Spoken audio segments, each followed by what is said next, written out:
Menata gerak tari kreasi. Hari ini kita akan belajar tentang menata gerak tari kreasi ya anak-anak.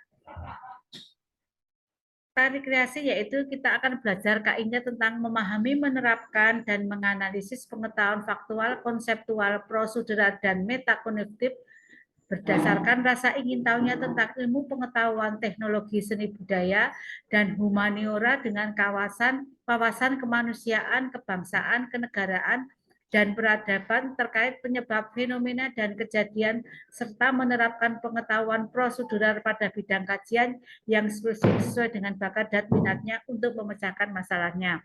Lalu kadenya kita akan merancang manajemen pergelaran tari.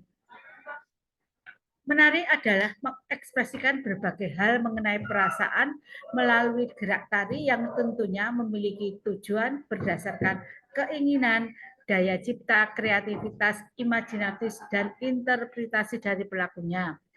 Menata tari adalah proses seniman dalam membuat dan mengembangkan karya-karya tarinya, baik karya tari baru maupun karya tari pengembangan dari yang sudah ada.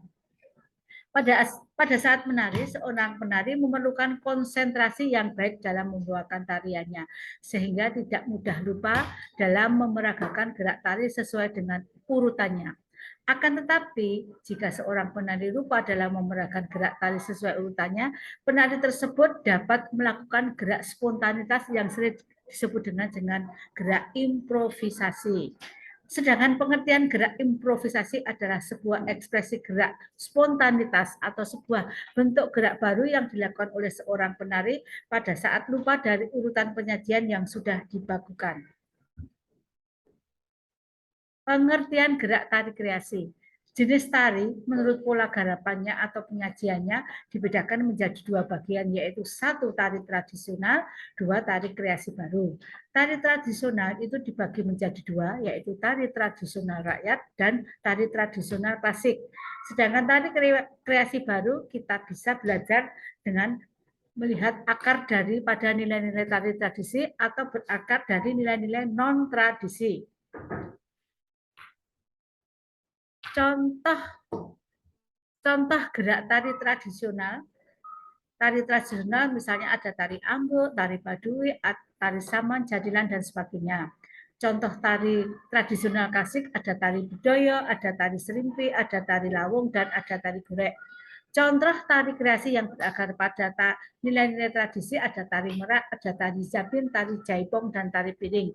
Contoh tari kreasi yang berakar pada nilai-nilai non-tradisi atau modern bisa kita lihat pada penampilan tari sukaria, puspita, oglek atau ongkek manis, dan sebagainya. Kamu bisa nanti mencari di internet.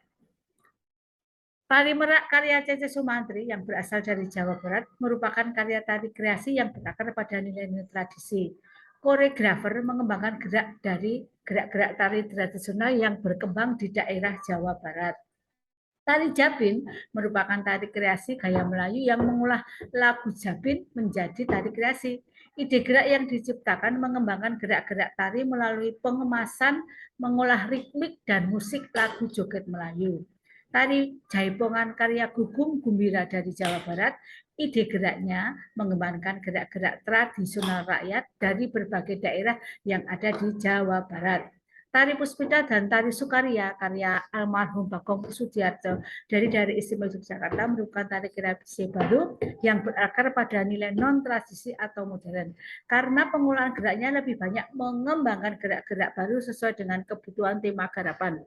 Koreografer lebih banyak menggali gerak untuk kebutuhan ungkapan ekspresi gerak untuk kebutuhan menyampaikan pesan. Jenis gerak.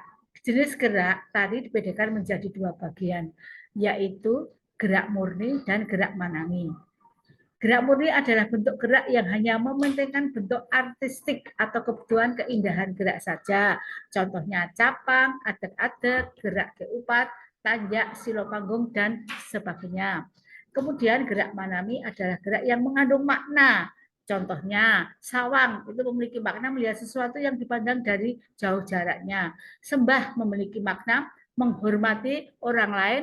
Usap rawis memiliki makna membersihkan jenggot dan sebagainya. Selain masalah pengelompokan jenis gerak tari itu, kita perlu juga memahami tentang pola gerak simetris dan pola gerak asimetris dalam membuat gerak tari.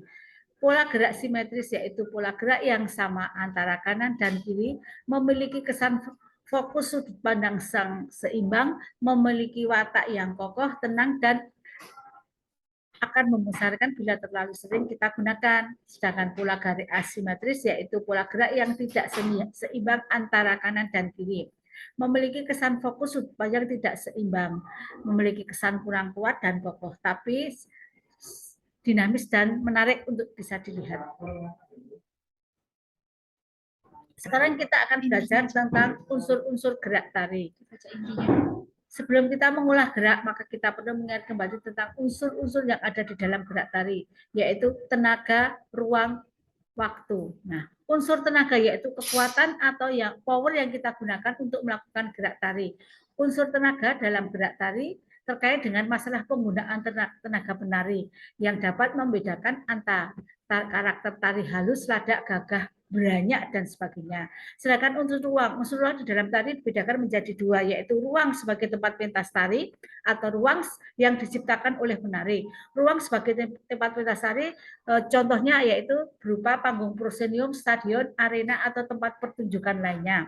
Sedangkan ruang yang diciptakan oleh penari yaitu merupakan gerak yang diciptakan oleh sang penari tersebut. Misalnya geraknya luas berarti lebar, kalau gerak kecil berarti tidak membutuhkan ruangan yang besar alias kecil. Waktu yaitu durasi yang diperlukan untuk melakukan sebuah gerak tari. Waktu berkaitan dengan masalah ritme atau irama gerak yang mampu memberi nafas tarian sehingga tarian tersebut menjadi tampak lebih hidup. Sekarang kita akan belajar tentang pengelompokan gerak tari berdasarkan struktur penyajiannya. Dibagi menjadi dua, yaitu gerak pokok dan gerak pelarian. Gerak pokok yaitu gerak yang memiliki tingkat variasi yang berbeda dari gerak yang satu ke gerak lainnya. Sedangkan gerak peralihan yaitu variasi gerak yang terdapat dalam sebuah tarian yang bentuk variasinya dapat memiliki kesamaan desain gerak dengan beberapa gerak lainnya dalam satu penyajian tari itu secara utuh. Misalnya dalam satu tarian terdapat 10 gerak tari, maka dari 10 gerak tari tersebut terdapat beberapa gerak pokok dan beberapa gerak peralihan. Demikian